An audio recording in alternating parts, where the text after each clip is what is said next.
Hello बच्चों, आइए इस प्रश्न को पढ़ते हैं।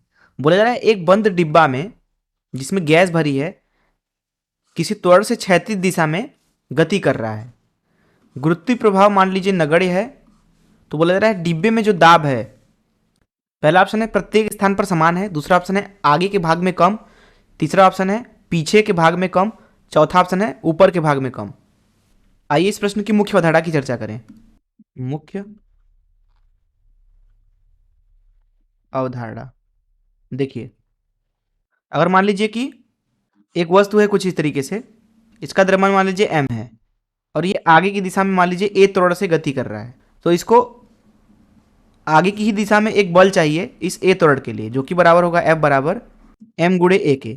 तो इस मुख्य अवधारणा का इस्तेमाल करके चलिए प्रश्न को हल करते हैं। देखिए यहाँ पे हम एक डिब्बा बना लेते हैं कुछ इस तरीके से, बेलना आकृति का, कुछ इस तरीके से, और इसमें भर देते हैं गैस। प्रश्नानुसार इसको इधर की दिशा में मान लीजिए a त्वरण से चला देते हैं। गैस का जो कुल द्रव्यमान है वो मान लीजिए m है, और यहाँ जो हमने बेलनाकार लिया है, इस बर्तन का जो ये अनुप्रस्थ काट क्षेत्रफल है ये मान लीजिए a है। अब यहाँ पे दो किनारे हैं, एक तो ये पहला वाला किनारा ये, और एक दूसरा वाला किनारा ये। इधर मान लीजिए दाब जो है वो P1 है और इस वाले किनारे पे दाब जो है P2 है। तो ये गैस के ऊपर जो कि a त्वरण से आगे की तरफ भगाया जा रहा है, उसको आगे की दिशा में बल चाहिए जो कि बराबर होगा ma के बराबर। अब ये बल मिलेगा उसको इस दाब से, P1 और P2 के अंतर से। जो गैस की दीवार होगी वो गैस के ऊपर इधर की तरफ बल लगा रही होगी P1 गुणे a, वहीं इधर से लगा रही होगी P2 गुणे a। अब कुल बल जो है वो आगे की तरफ होना चाहिए इस दिशा में, ताकि वो त्वरित हो सके।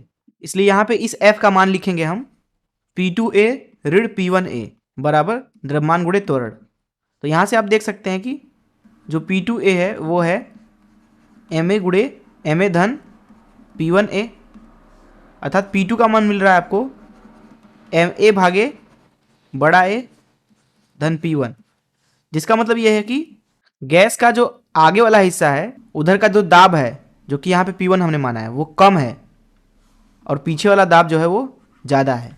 आइए देखते हैं कौन सा ऑप्शन सही है।